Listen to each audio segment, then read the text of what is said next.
Hello seekers, this is Vincent. I'm here in body, mind, soul and spirit. And occasionally today I'm visibly accompanied by two of my guardian angels in this beautiful artwork by Sylvain Tremblay. Today I want to share on the subject of morals and the morals of violence in particular.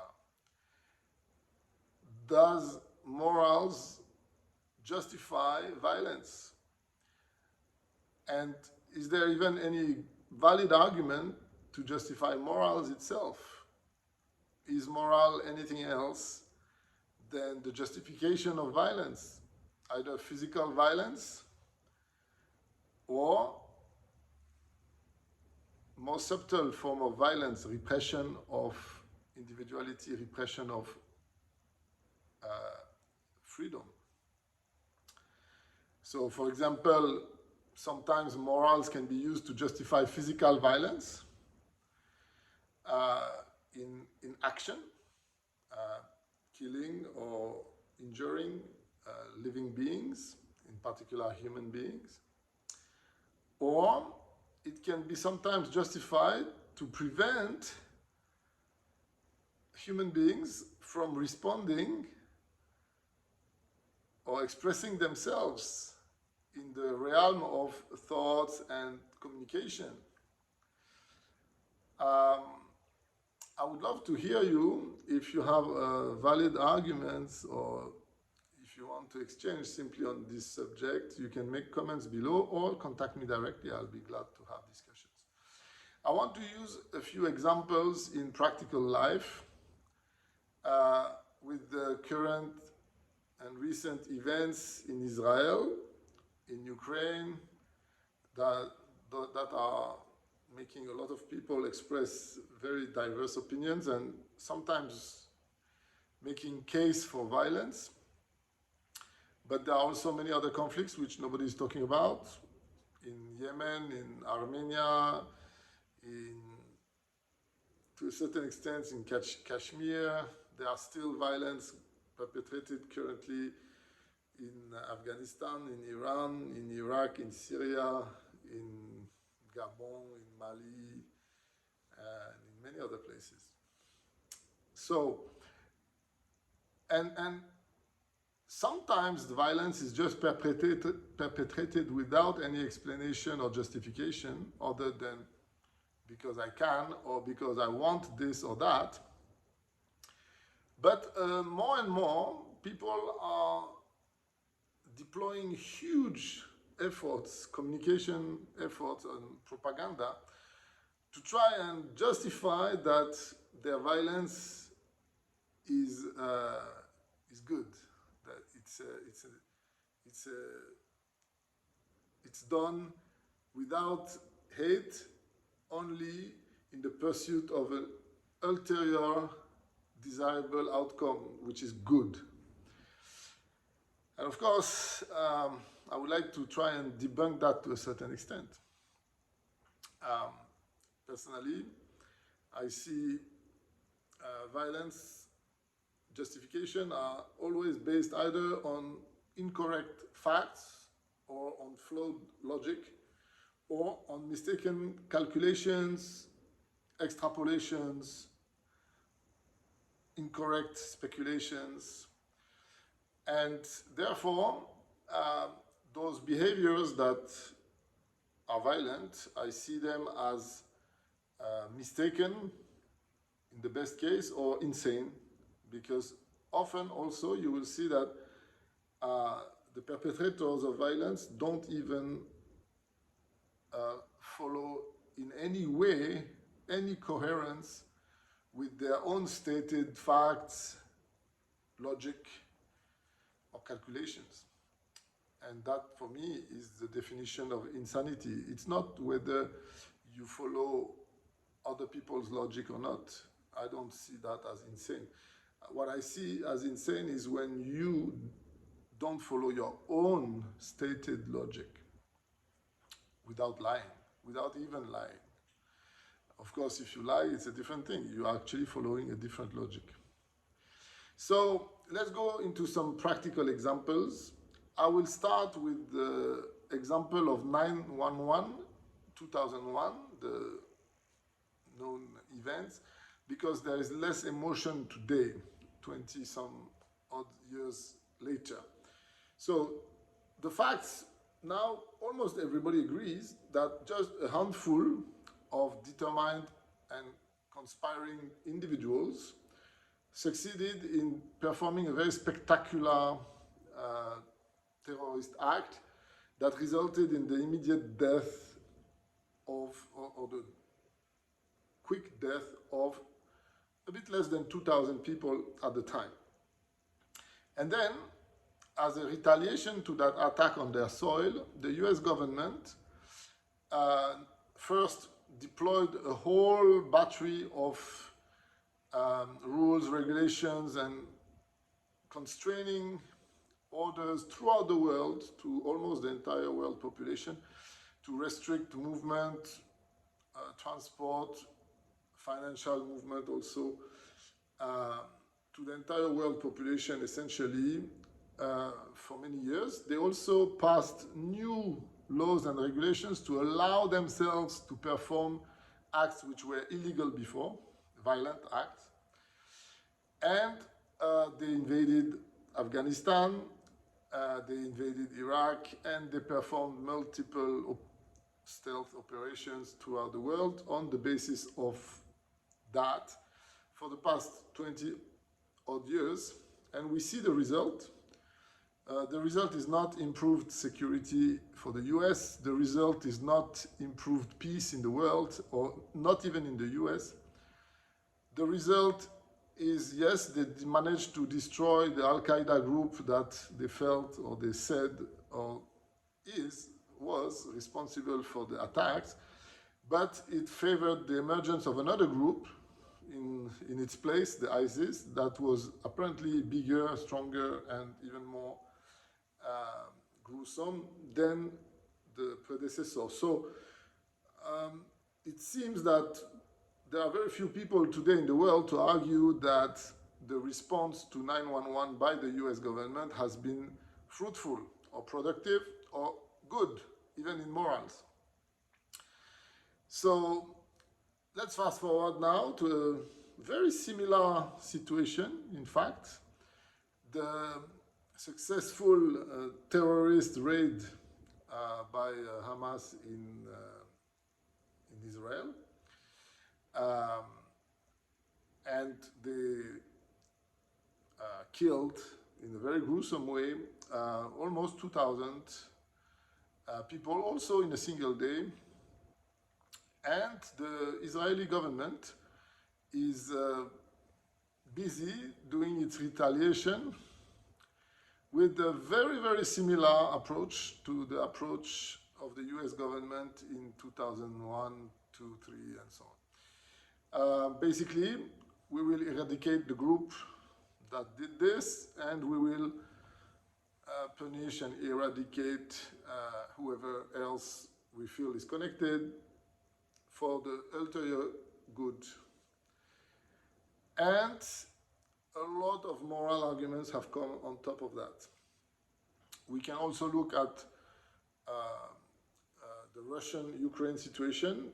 There was some similar arguments on both sides about morals and why it was justified to perform violence. So let's look at that in particular. In the case of Russia and Ukraine, essentially, some people date the beginning in February 2021 when Russia invaded Ukraine. Some people dated before that with the decision of NATO to expand its encirclement of Russia, its presence in countries neighboring Russia. Other people dated to the 2014 Maidan Revolution, which some people argue was a coup organized by the US. And other people dated before that, even to the Tsar period or before that. Personally, I dated to the Big Bang, just like this Israel situation, which Some people are trying to date strictly to the 7th of October 2023, this year. Other people date to the 1967 war in the region. Other people date to the creation of the State of Israel in 1948. Other people date to the Balfour Declaration of 1917. Other people date to the 1914, at the beginning of the First World War, to an agreement between the Zionist group and the UK that if they succeeded in getting the US involved in the First World War alongside the UK, then the UK would give them land in Israel.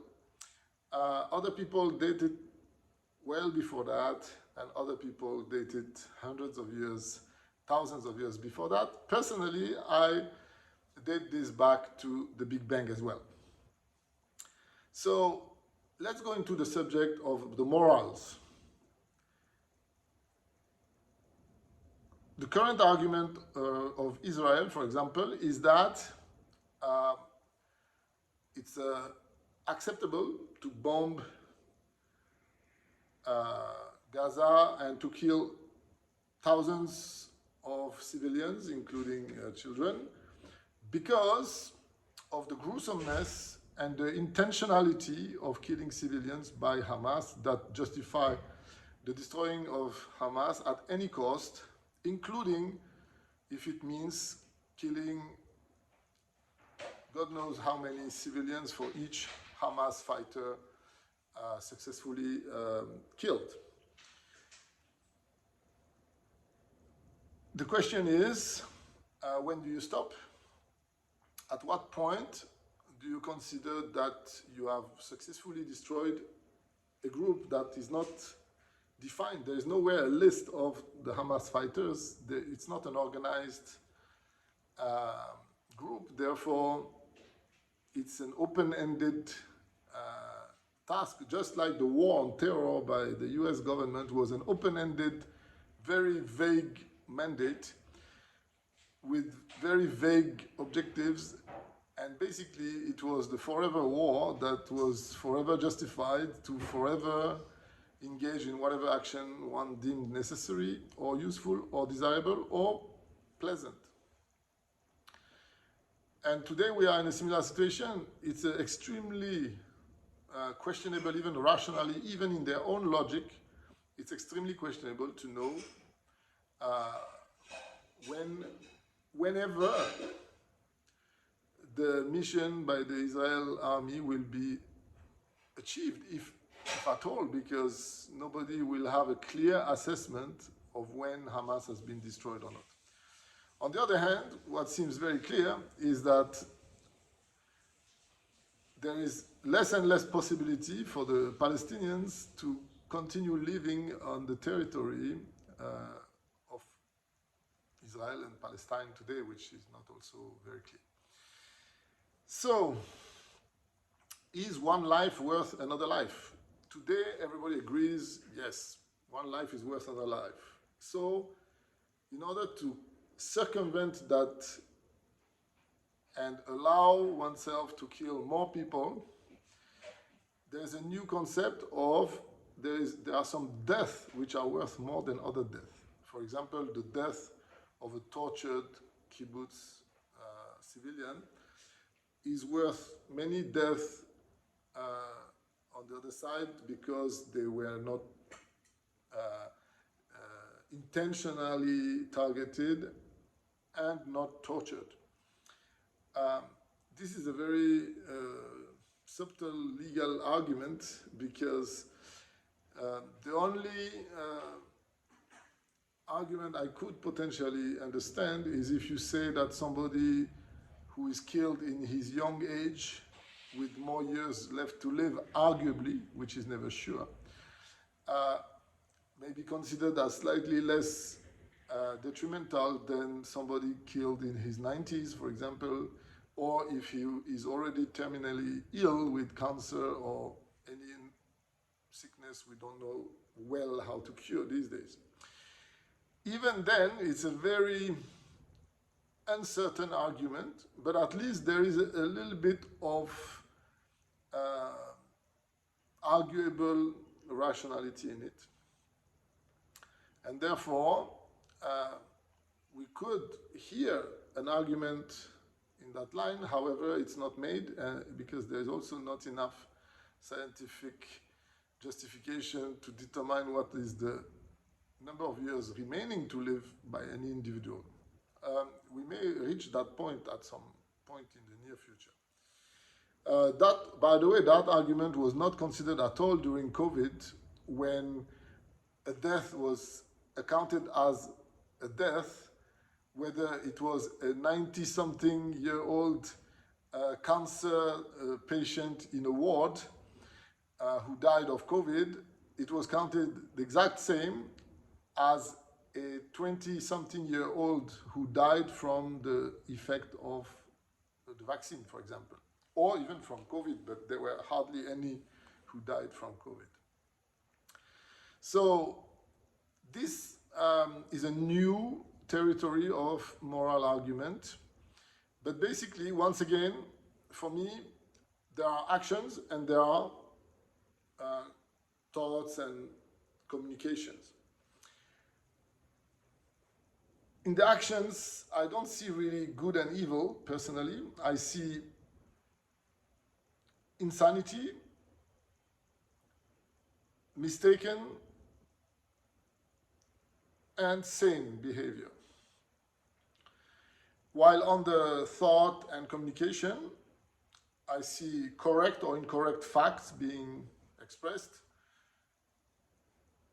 flawed or sound logic being expressed or used, and then mistaken, incorrect or incorrect calculations, correct or incorrect or valid extrapolations, or invalid, most of the time invalid extrapolations, and then pure speculations, which are always wrong. It's once in a blue moon, a piece of a speculation turns out to be correct, but it's more often by chance than by intelligence. So, and this is used by people as justifications for violence, or to block other people from expressing their truth, which is another form of very severe violence in my book. So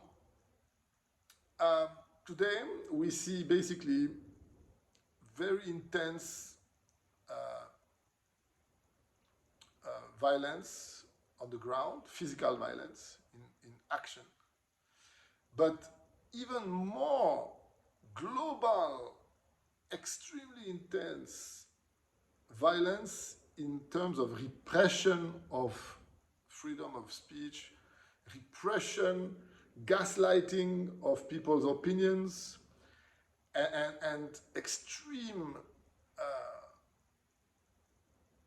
pressure applied on all the media to only propagate a certain propaganda and repress any expression, not only the ones that are contradicting them directly, but even whenever you say something that is not directly contradicting, but that is simply not in favor with the old bullying technique that has always been used and that is still being used today. If you are not with me, you are against me. If you are not explicitly siding with me, I will consider you as an enemy and destroy you, just like I will destroy my stated enemies, official enemies. And this is a very, very slippery slope that is a very favorable to spreading conflict. Fortunately, more and more people are smart enough and loving enough, loving themselves and loving others enough to not be willing to go and die for some opinions or ideas or concepts or some nation or some patriotism or whatever reason. In fact, less and less people in the world today, unfortunately there are still many, but less and less people today in the world are ready to go and die themselves for an idea. However, a bit more than people than that, it's less and less as well, but it's still a lot, and much more people are ready to kill for ideas than to die. And that's part of the problem, because there is a kind of morbid, nihilistic spread of virus of depression, deep depression, nihilistic view of life. People don't enjoy their own life, and so they want to go. There are quite a few people like that. And for some totally irrational, crazy, insane logic, they don't want to go alone, they want to take many people with them. So this is the situation we are in today.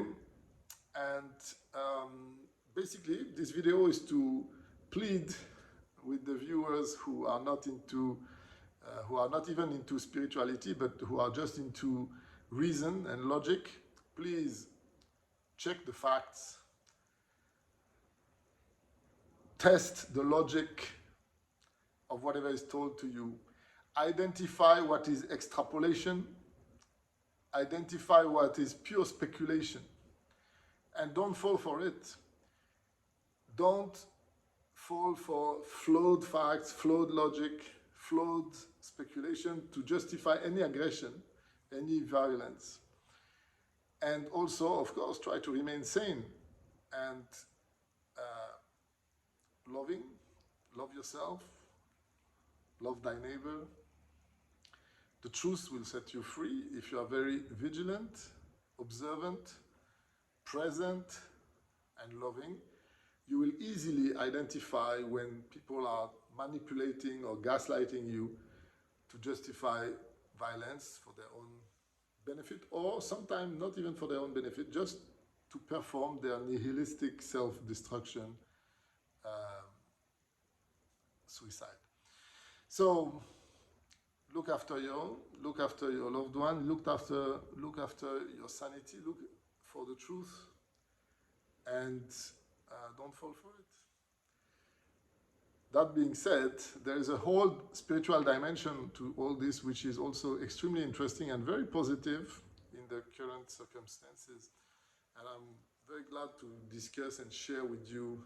For those of you who are interested, you can do that in the comments, but also you are very welcome to contact me directly if you have my details, or to request for a direct interaction in the comments below. So, sayonara, thank you very much. Hasta la vista, bye bye, au revoir.